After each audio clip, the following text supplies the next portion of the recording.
Hey, y'all, and welcome back to another episode of Black in the Saddle. I'm your host, Aubriana Johnson, and boy, do I have a treat for you. Now, let me introduce our guests on this episode.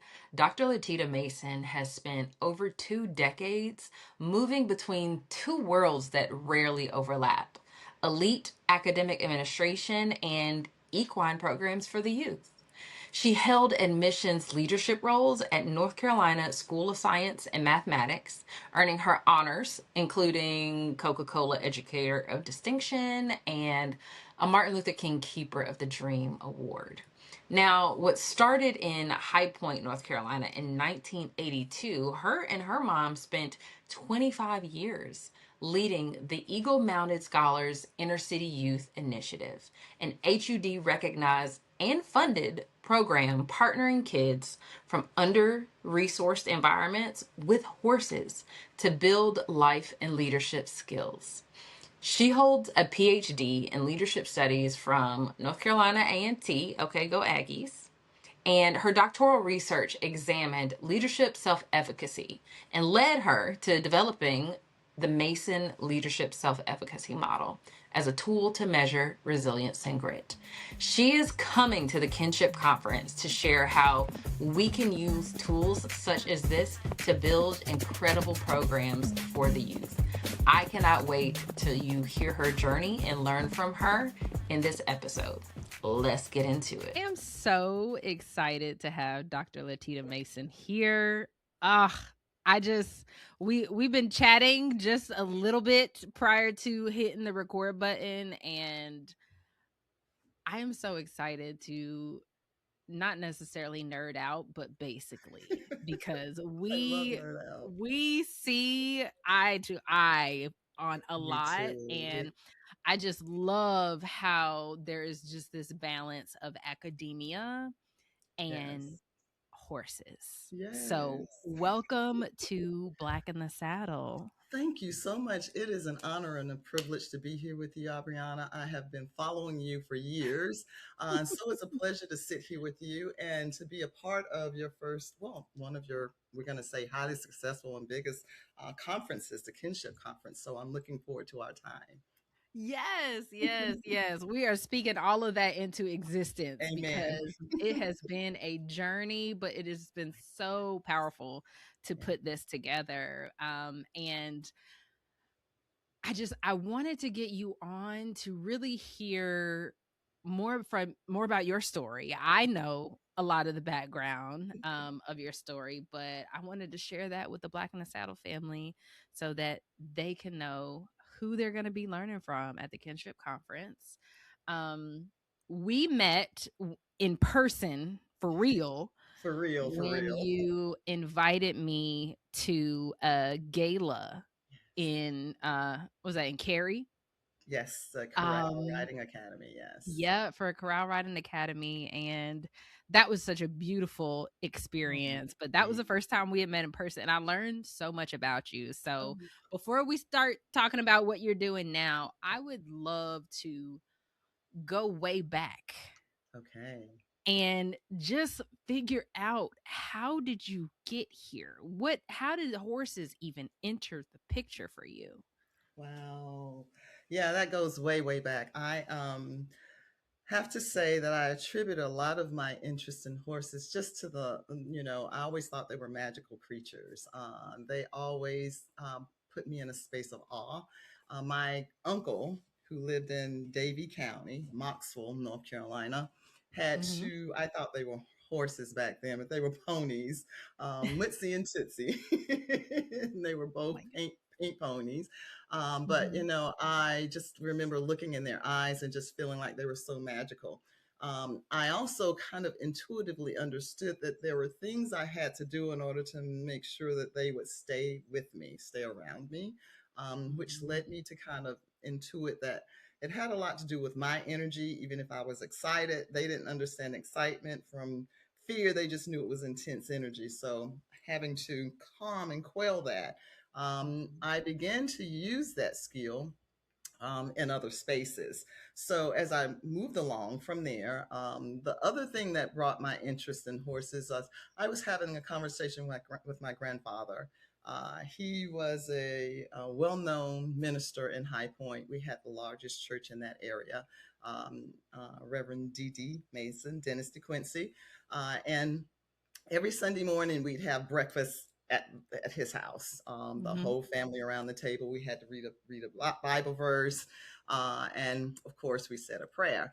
And we often pulled out the things that we had gone through within that week to talk about. And so I had just integrated into my first public school in High Point, Montlou Elementary, and I was seeing some things I hadn't seen when I was in the Catholic school, which was primarily Black. And so I asked my grandfather, how do we rectify these things if we're supposed to be Christians and we're treating each other this way? And he started out by saying, of course, well, baby girl, that's a horse of a different color. Now, he went on to do this long, engaging speech, but all I got stuck on was a horse of a different color. And so everyone knew me for being very figurative. So they knew they couldn't say literal. So they couldn't say figurative things around me. I'm sorry, I couldn't confuse that. And so I then left him and went down this huge rabbit hole that lasted several weeks, looking up everything about a horse and what color what that must that horse have been. So I learned about all of the the face markings, the body markings, the breeds, Mm-hmm. the colors. And I went back to my grandfather after some time and said, "What color was that horse?" So he just laughed and he hugged me and he kind of tried to describe to me the difference between colloquialisms and things like that. But that was the key. And all of that information I had in my head just made me want to have more of an affinity for horses. And I sought out horses from that point on whenever I could throughout my schooling. And it wasn't until my mom and dad eventually bought my first horse. His name was the Perfect Man. He was a registered quarter horse. Uh, Oh, and he was a sweetheart. He was a gelding. And that really just set things for me. He was a chestnut, so he was yeah. raised with a beautiful blaze down his nose. Mm-hmm. And we were together for many, many years. We had to go through some challenges because the way he had initially been loaded, they had tied ropes around his hind legs and tried to drag him in. And so Mm-hmm. he had a fear of loading for a long Mm-hmm. time. And so we worked through that. And he was my joy. He was my happy place. He was my stress free place. He was the place that I really felt like I could be present in the moment and not worry about what was going to happen or what had happened. So that followed me through life. But that's how it all began with that conversation about a horse of a different color, so to speak. I love that. As someone as a child that also grew up with like encyclopedias and dictionaries and all Gosh, that, it's like yes. so when you said XYZ, did you mean, that very like Right. studious, we're gonna get down to the bottom of this mystery?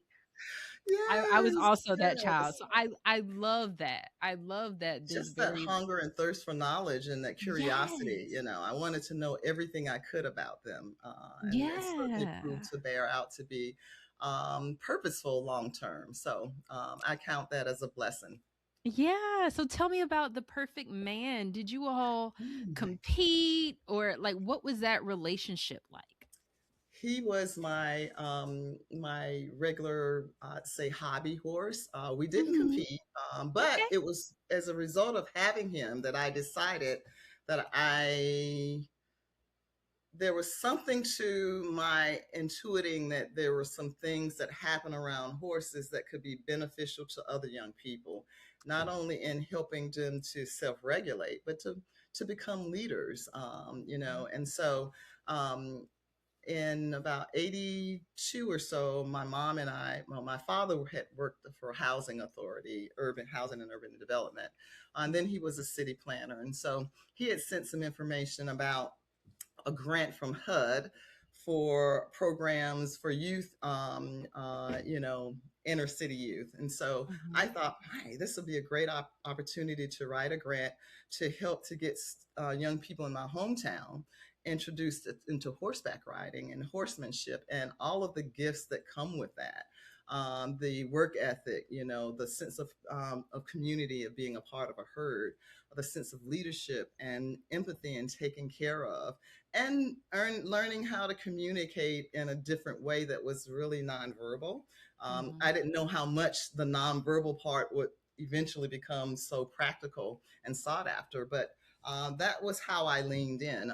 And so um, the perfect man was the way that I worked to come up with tools to see what would work best with other young people. And subsequently, my mom and I ran a program called the Eagle Mounted Scholars. So the Eagles, because my mom was the president of our Alumni Association, North Carolina Central University. So it was the Eagles, and we knew we would have the alumni chapter to support it. Yeah. Equine, because it was mounted, because they were working with horses, and then Mhm. scholars, because there was a major component of making sure that they had earned the grades to be a part of the program. And so we ran that program for 25 years. It was funded through HUD, and we worked with all of the housing communities, public housing communities in my hometown of High Point.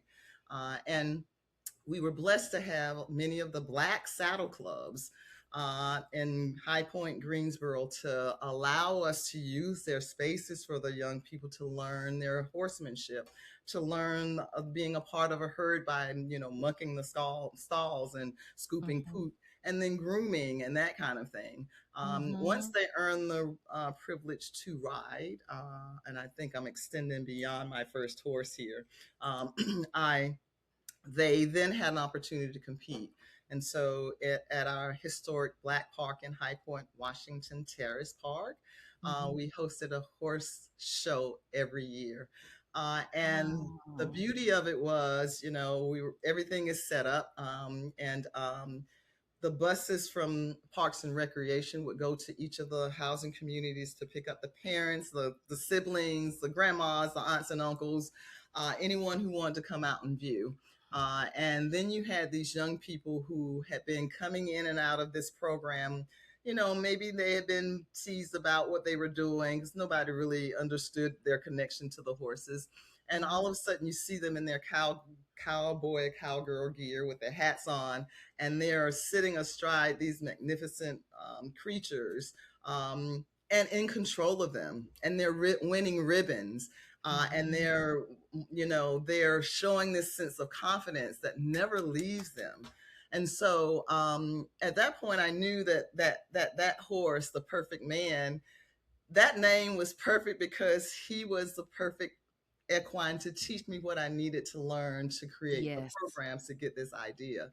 And so Yes. I attribute that to him. Unfortunately, the place that I stabled him, the gentleman was in a major accident. And so Mhm. they had to seize the property. And although I could show that the horse was mine, the things you learn from situations like that. Mm. I was only able to direct where I could send the horse to, and so I was able to donate him to a equine assisted program in the Guilford County area, and I could go Okay. visit him anytime and certainly could work with him. Yeah. But it was for youth who we were learning were showing autism. We didn't know it back then. That's what it was, but Yeah. eventually that's what it became. And so that's Well, the perfect I man, and that's the gift he gave me. I that's incredible. And there's some things that we need to point out. You said this program started in 1982. I want to call that out Okay. because Yeah. I mean, this industry of equine assisted services I had no idea is that we it's so were, new. yes, It's still very new, and there's research coming out now, just a yes. trickle. There's just trickle of research coming out now, but it is incredible to be able to say that not only you were able to run this program for Yeah. 25 years, but starting in 82 from a government funded grant. Yes. Incredible. That is phenomenal. Incredible. And targeting and serving primarily Black youth. Absolutely. I I I underestimated the importance and the significance of the program then. It was just something that I thought I was sharing with the community, because of what I learned from being around horses. But then, as my career in life went on, now as I went through my career, most folks did not know I was doing the horse thing, Mm-hmm. because I didn't want it to look like I was, taking any time away from that focus. Yeah. And so it actually was after I retired, and had moved to South Carolina, come back and found myself in a circumstance where, a Black female with my credentials was not a lot of space at that time. Yeah, we remember that's been very recent. And so Yeah. rather than continuing to throw my hat in the arena, I decided that I was going to step back, and I needed to be back in a space that was healing, which was with Yeah. horses for me. And Yeah. so I spent some time with Hope Rains, Mm-hmm. loving how they worked with young people with trauma. Mm-hmm. And also starting to have that seep in that, wait a minute, this is what you were doing some 10, 15 years ago, and just Yeah. casually doing. And now it seems that some others have taken the idea and run away with it. And probably the closest model to what we were doing would have been the Corral Riding Academy, because they Yeah. had the educational component where they had tutors and the Mm-hmm. kids had to have certain grade point averages. Now they are only geared toward young women.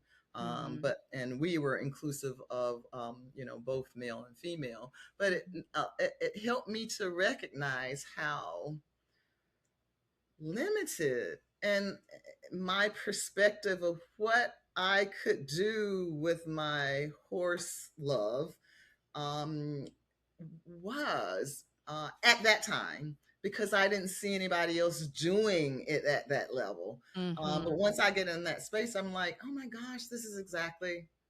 exactly what we were Yeah. doing, all the way down to Yeah. the research. And the research from our program and showed that there were no incidents for the young people.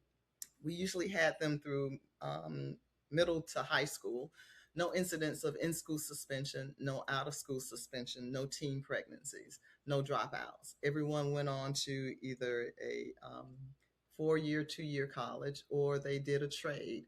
And many of those young people are still, I call mine surrogate nieces and nephews, and they Yeah. have children of their own, and they talk about making sure that their children are involved with horses because they understand the impact it had, and all Yeah. of the subtle skills, the soft skills that you get from horseback engagement or horse riding, that we really don't talk about.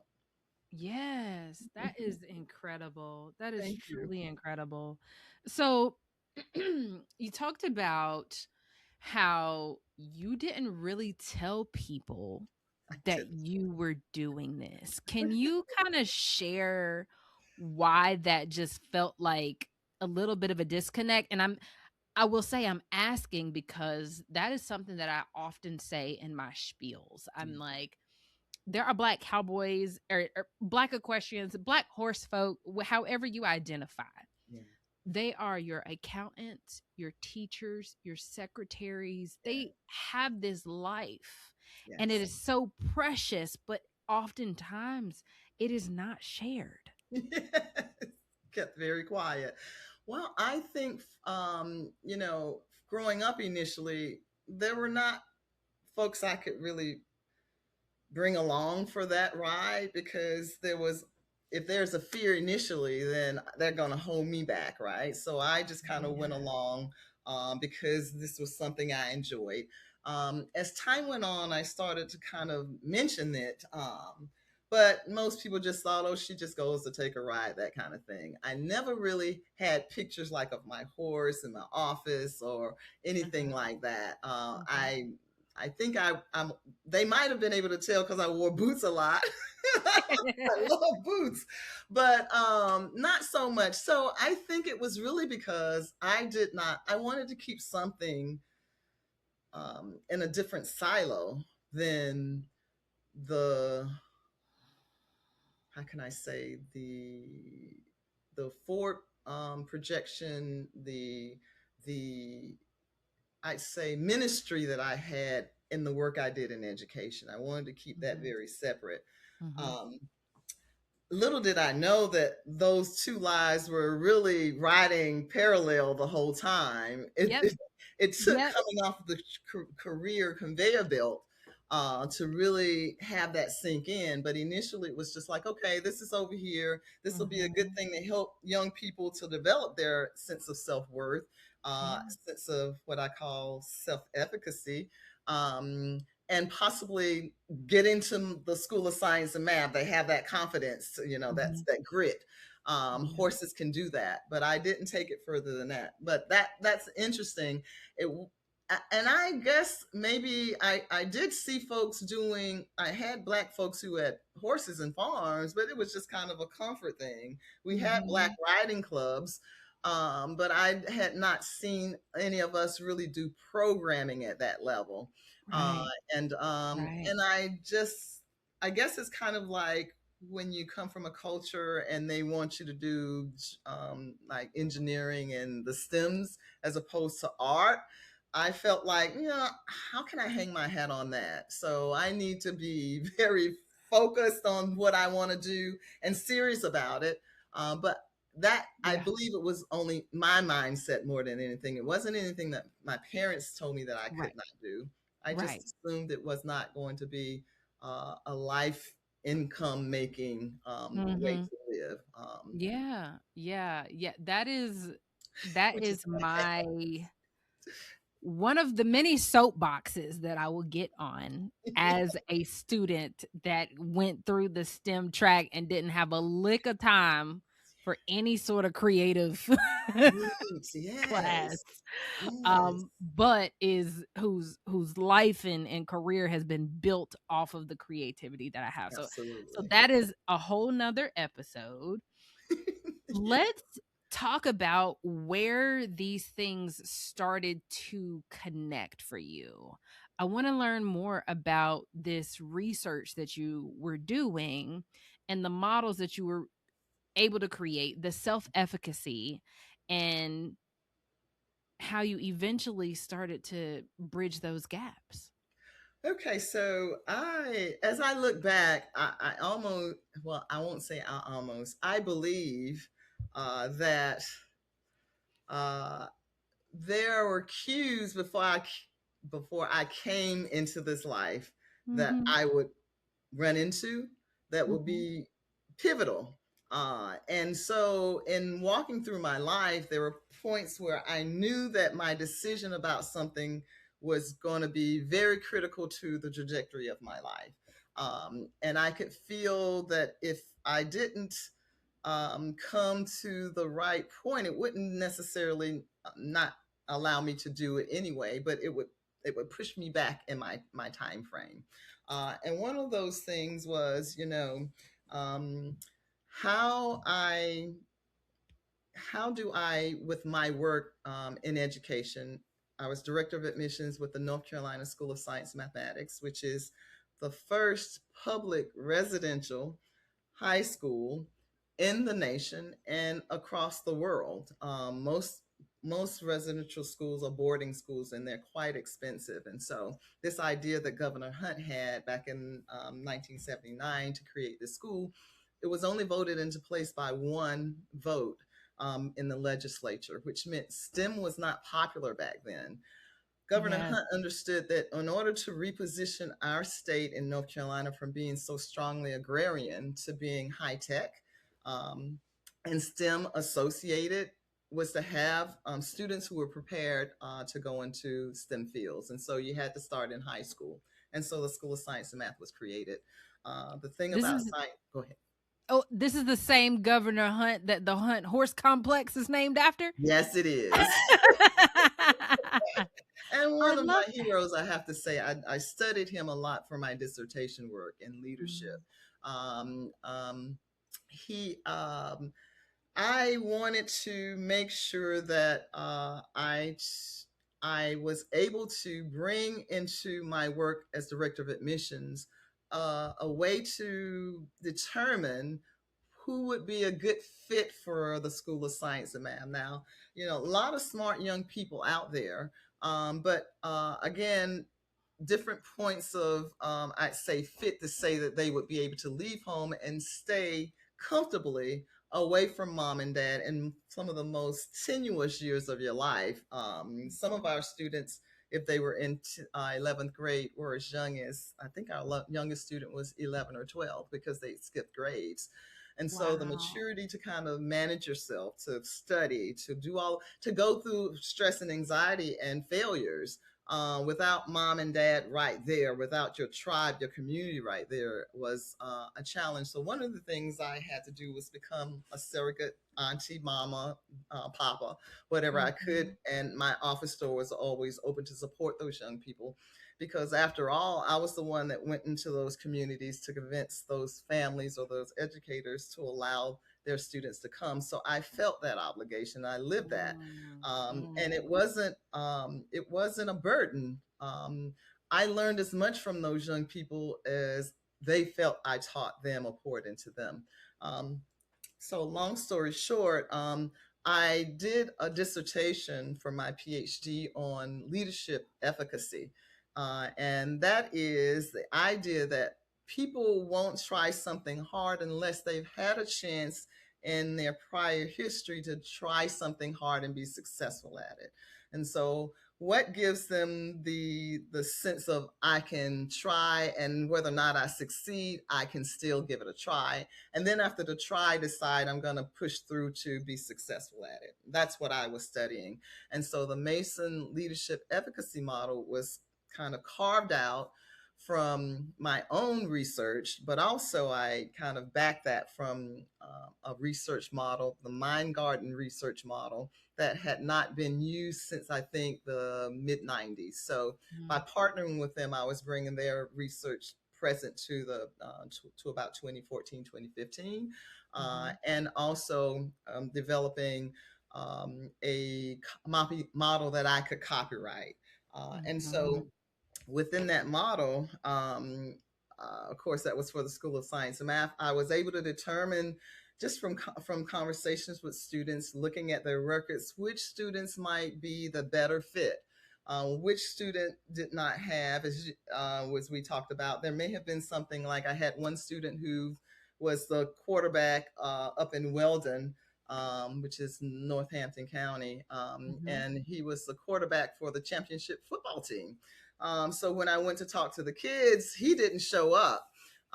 And as I was leaving, the coach came and he was like, "Aren't you from School of Science and Math?" Introduced myself. He asked me was a student in the session. I said no. He said, "Hold on just a minute." He went and got the young man, brought him to talk with me. I stayed with him for another 30 minutes. And then the coach told him he was going to be applying. Well, the young man figured since he was the star quarterback of the winning state championship team, then he was destined to have to stay there. And the coach was saying, "No, this is bigger than this.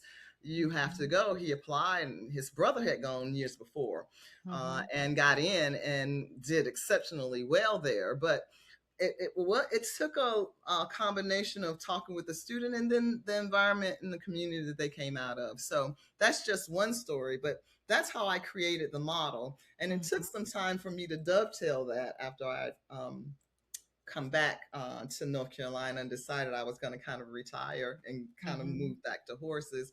I mhm. started to think, how can I use this model that I created, that I've copyrighted, to actually take a look at how some young people respond and why they respond the way they do when they're engaging with horses. So Yeah. I'll give a Okay, little so pause there. this is like, A lot of info.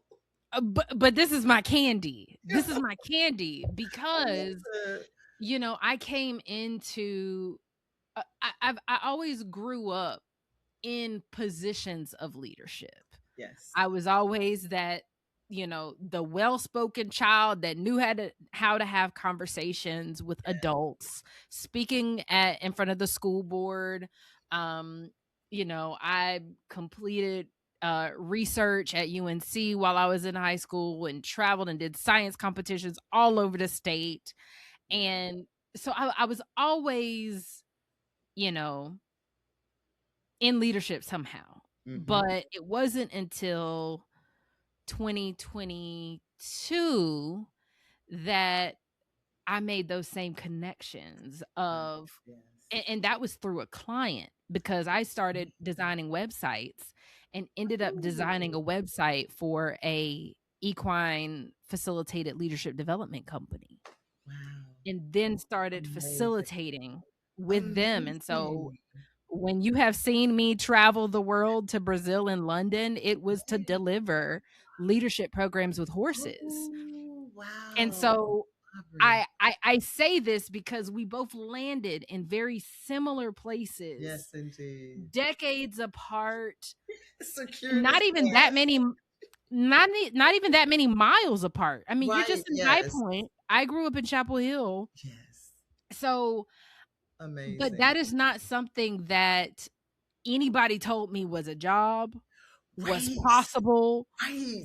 No, so every time I go to deliver a program, I'm like, look at this. It's actually working. I I'm mean, getting people are paid.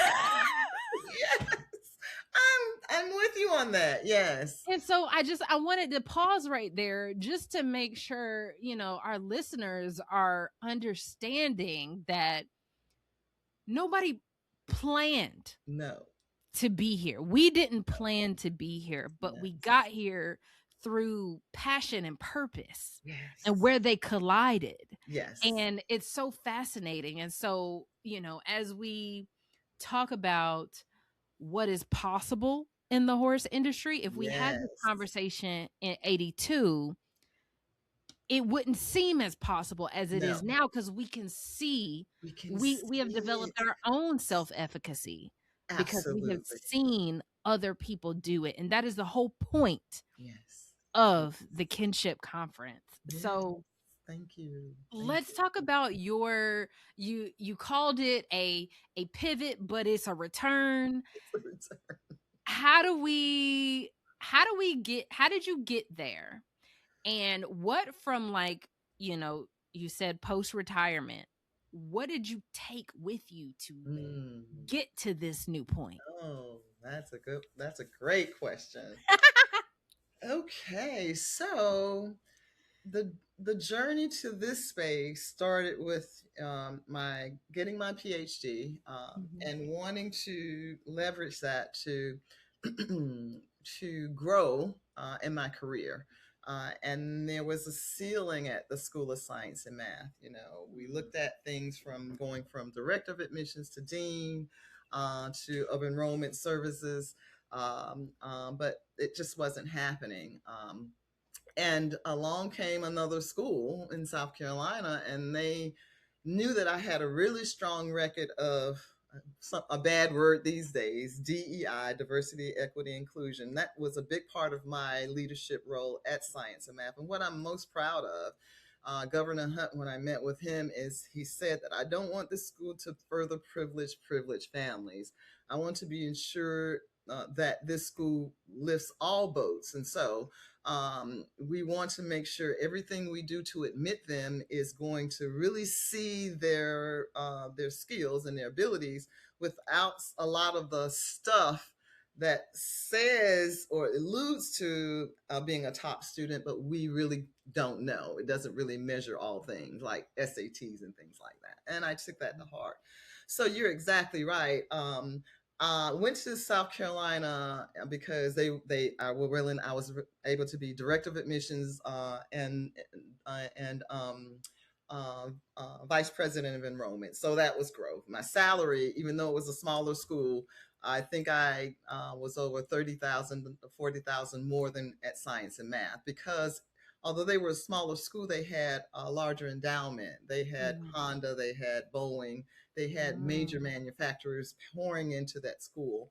And so it was a win. Black legislators wanted me to be there so that I could get the numbers up, because just like in North Carolina, the state taxpayers pay for that school.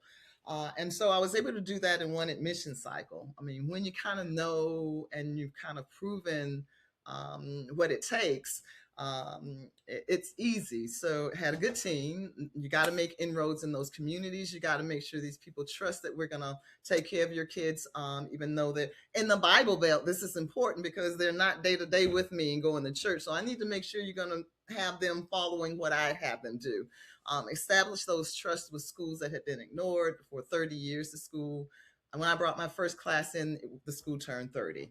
And it was one of the most diverse classes in the school's history, not just from the standpoint of a racial makeup. We had more African American, Black students, we had more Hispanic, we had more Asian, we had more Native American, which there had not been at that school. And we had more higher SATs across all of those demographics. Grades were higher, very strong class.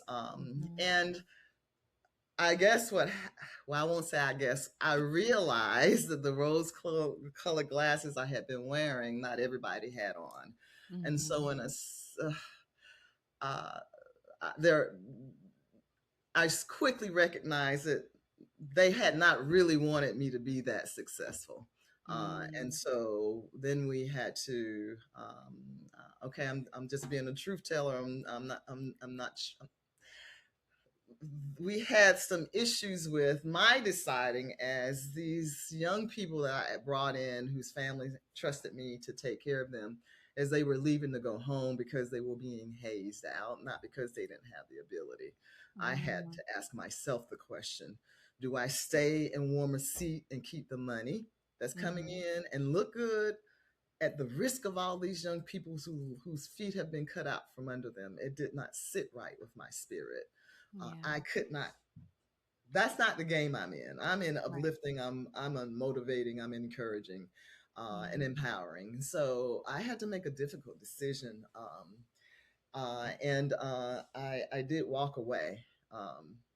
It was a hard choice, because I knew that this was a place that I was being sent to make a difference.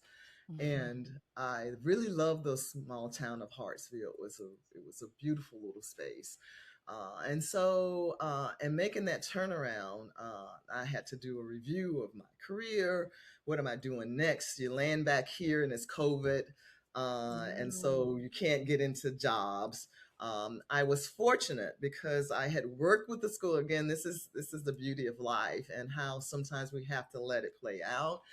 Because I had worked at the School of Science and Math, and I knew all parts of this state like the back of my hand. There was a medical company called StarMed in Charlotte, and they needed a Western regional manager for COVID testing and vaccinations. And so someone knew me and was like, this part of the state better than anybody. The cultures. So I had no medical background, but I knew those things, and I knew how to set up stuff. And so interview, got the position, and I did that for maybe 8 months or so. So that helped me through. Then I was able to move to Hope Reigns and then to Corral. But in those spaces, Hope Reigns was like $1 million for a ranch, a grant. I only thought institutions of higher learning with R1 research status got $1 million. I was floored. And then I didn't realize they were grant funded. They are a nonprofit grant funded, and they are also faith-based, very strongly faith-based. And so I was learning. It was like a new, I was back in kindergarten. I was seeing things that I did not know could be. I thought 25 years of getting grants from HUD was a big deal, but no. So it is a big deal. Thank you. I'll take that. But there are other big deals, so I understand. Yes, I was able to see there are big deals beyond what I had even fathomed, and so and that they all of their horses are rescues, and so the USA also gives them money yearly because they're housing rescues. So you mean I don't have to go out and buy $20,000 horses to populate a space if I get, it was making sense. But I was able to take it in because I wasn't going in on my career and then popping out. I was there now. I was present. I was in a learning mindset because my next thing was, okay, I'm just going to eventually start to do a program like we were doing back in High Point again. So this will be a good way to reintroduce myself. But no, I was learning so much more. I was learning about capital campaigns and how they fundraise. Fast forward to Corral, same thing. I'm going through and watching them do the I'm thinking, this is my program from 20 years ago on steroids with support and a little, and with the belief that it could be done and that I could do it. Back then, not so much. Now I know I can. But yeah, that was all a part of I think a transformation in me that had to happen so that I could see this space that I really enjoy being in that feeds me so much. That can kind of, it's like a ministry for me in helping people to understand the advantages of being around horses. Yeah, this is something I can do at this time in my life now that I don't have the other distractions. And so um, I decided to take my model, the Mason Leadership Model, and say, okay, you take a look at the, now that we have AI, thank God for it. Because if I had to do it on my own, it would have taken a lot more time. And so I asked them, can you take a look at this and see if this could be replicated to programs um, um, for youth and youth leadership development with equine assistant partnerships? And boom, boom, boom, boom, boom, a whole program. And I'm thinking, oh my God, the booklets, the guidebooks and everything. And I'm thinking, Letita, you've been sitting on this. But I didn't know what I didn't know. I'll say it that way. And so that's why it's good to have kinship communities because we don't know what we don't know until somebody else that you've been around has kind of done it. Or for you, with you, for instance, when I heard you on the podcast, the brother of Cheryl White. Oh yeah, Raymond. Oh my God! And what did they call you? A cultural specialist? What was it? Cultural expert? Yeah, I read the book for cultural context because the author of the book was a white woman. I'm thinking, who knew that existed? I definitely didn't. So thank you for introducing me to that. It's in a role, and of course, it's necessary because you want the dialogue to mirror what would be truthful and not something from someone's head that is not even of the same culture or race. So, so yeah, it was a wake up call, and I hate to say that I'm late to it, but better late than never. I now can really fold myself into it, and I'm blessed to be at the barn I'm at right now. It's a small barn called Green Pastures Stillwater's Barn, owned by Robert Bob Brown and his wife Brenda. A wonderful space, and I've really been able to take time now to kind of practice some of these things, working with everyone from, of course, very young children to young people with who are on the spectrum. And I'm also consulting with Durham Public Schools right now, and most of my work is with EC, exceptional students, and the nonverbal area. And it's really because of my work with horses that I get them, I understand them, I can be in that space with them. So this has been a blessing. And I have to say, my guardian angels, I lost my mom in 2022. And a lot of the stuff with the horses, for those of you, I am pretty spiritual. Mm-hmm. I have to say, my mom always knew about my affinity and love for horses, and she always encouraged it. Of course, that's Mm-hmm. why we did that program together. Yeah. But I knew that as I was getting toward my PhD, she kept saying, "You need to go back to horses," because it was stressful. When I left Mm-hmm. to go to South Carolina, I tried to find horses, and they would be there, but there was always something pulling me back from the with the job, and so. Yeah. Um, Hope Range she knew about before she passed, and she really loved me talking about that space. My dad was able Mm-hmm. to go there and visit. There was a horse. My dad's name is Peter. My brother's name is Peter Jr. And there's a Appaloosa there named Peter that I was very very close to. So my dad Peter got to meet the horse Peter. Oh, I love that. I love Yeah, but that. it really was her kind of directing me. And again, for those who don't believe in those kinds of things, after I was kind of away from Hope Reigns and I kind of finished my time at Corral Riding Academy, I was like, I really, to myself, I'm saying I really need to find a barn. I just want a smaller one.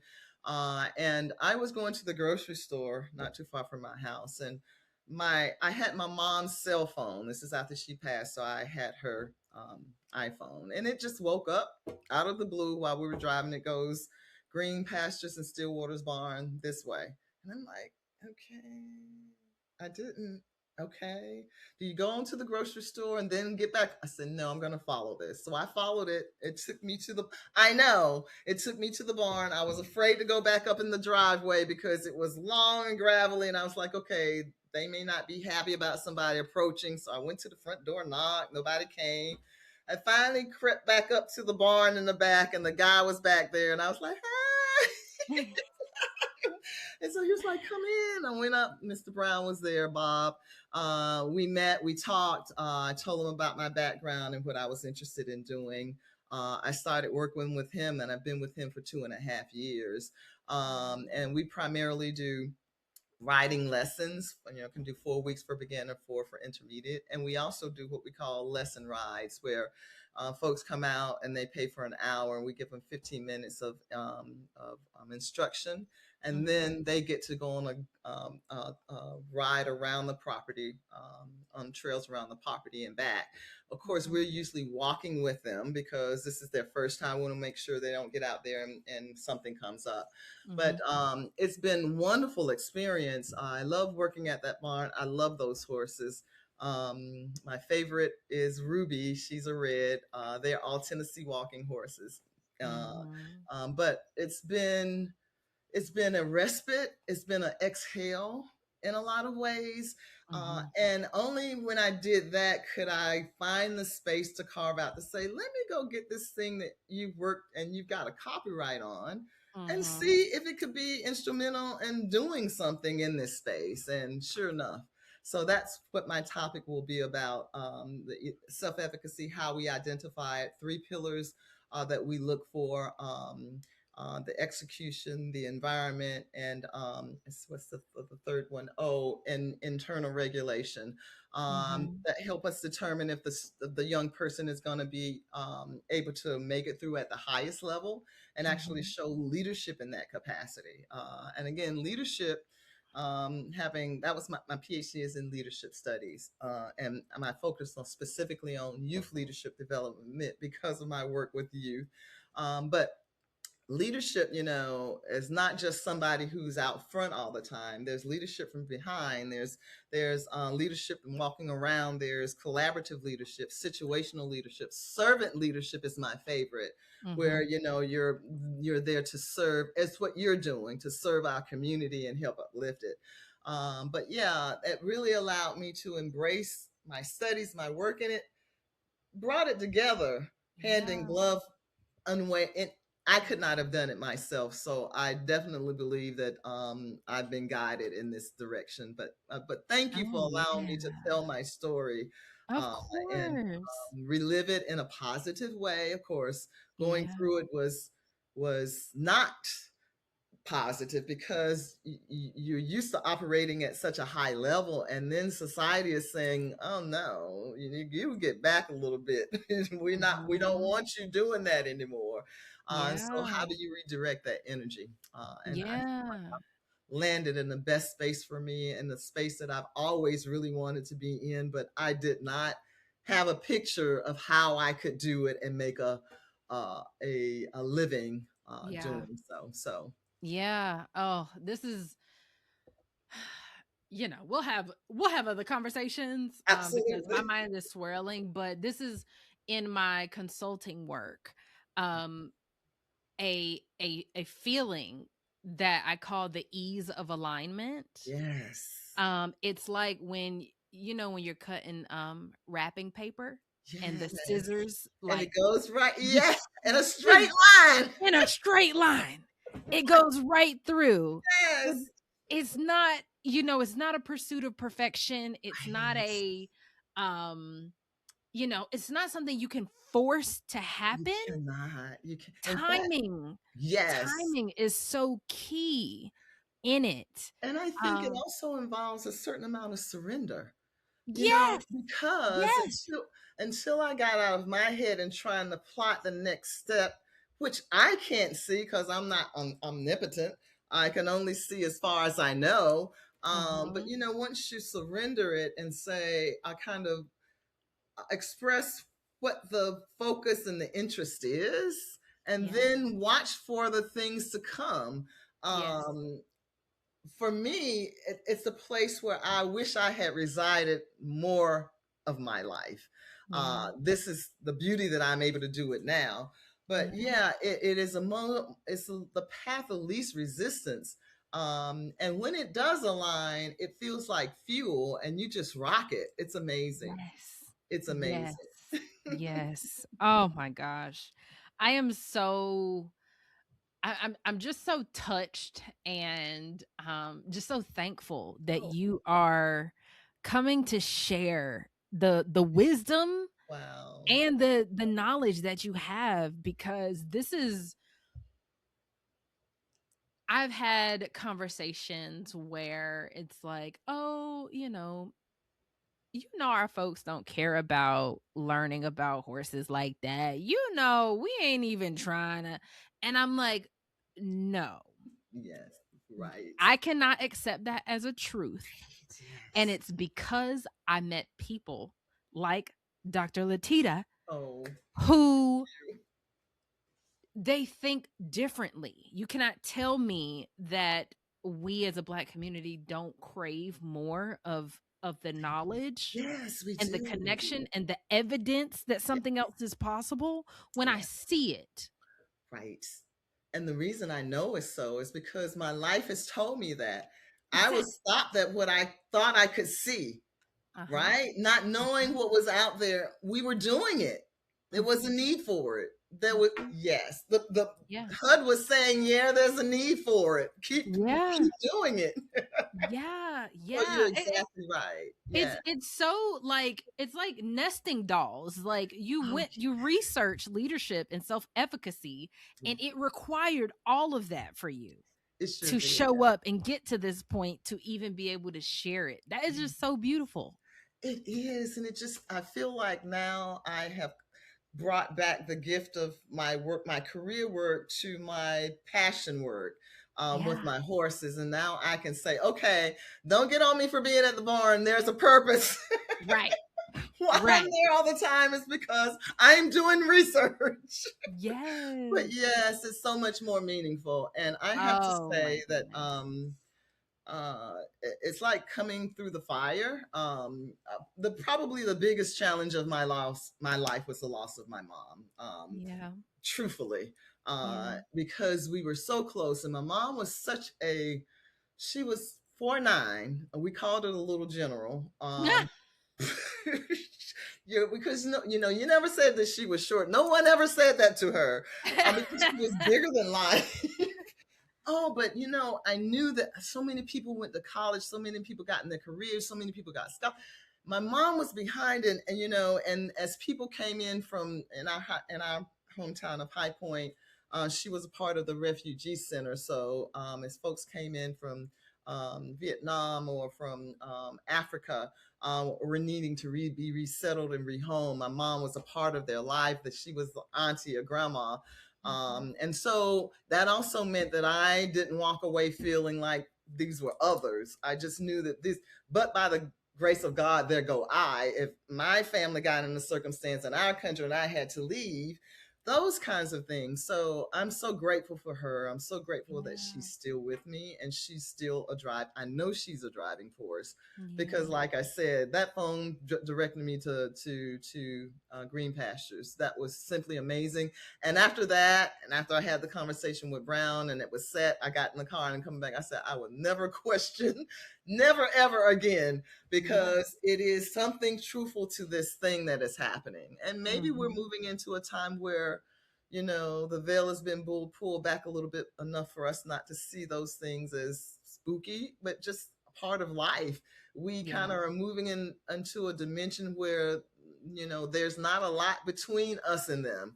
They just don't have a dense body where we can see them, but they are still here, no doubt in my mind, 100%. And our horses and our doggies, they're all still around us too. Yeah. Can I ask you one question? Yes, A please. question back to you. You know, right now we're dealing with this thing with they are uh, driving the horses away and capturing them and selling them off at $25 a head. I'm understanding to slaughter. We're in a community that I feel like is a mirror to humankind. Yeah. Horses are big and they may be fearsome in some people's eyes, but they're also beautiful and majestic. I think humans can be seen the same way. Some of us are beautiful, majestic. Some of us can be seen as fearful, and you know, our features may look scary. Like some of the kids tell me the horse's eyes are so big, or the nostrils are so big, and that's what they focus on. So I think it's a mirror to our society right now. If we could do that to horses, what does that say about our culture and where we are? And not that you have to answer, but I just like to put that out there. And I put that out there because I am so happy to be involved right now with horsemanship, which is kind of evolved to the partnering of horses as opposed to dominating and breaking. When I think of the breaking part, I think about my enslaved ancestors and the desire to break us. And so I always think about that with the horses. They are feeling creatures and beings too. And so just that's an interesting perspective on that. It's heartbreaking to see that happening. And I hope that our country, after seeing the shadow side of our collective conscious, is now able to move to our enlightened side and say, embrace that and say, this is the way we want to go forward. That's what I'll say about that. I will say, because I just released a video on YouTube about this. Okay. That one of the things that I've had to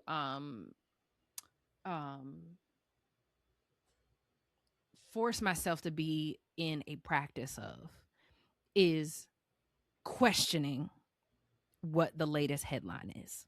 Okay. Yes. And why it's a headline right now. Yes. Because very much so.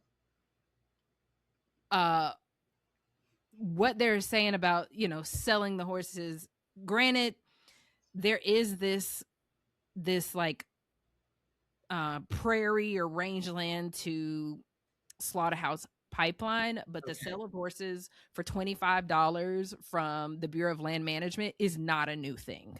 Okay. It's been happening for decades. You get to rehome. Gotcha. It's not new, and I've gone to there was one at the Hunt Horse Complex, Oh, and I had someone on the podcast, Demetrius Sanders. He is a Black man that works with the BLM. This was in 2019. I had him on the podcast, and I okay. met him, I want to say, in 2022, but I was able to understand more about what is happening, Please, that and would be multiple great. things can be true at once. Okay. Um, we love horses, and we love what they represent, and we Mhm. love what they have to offer us.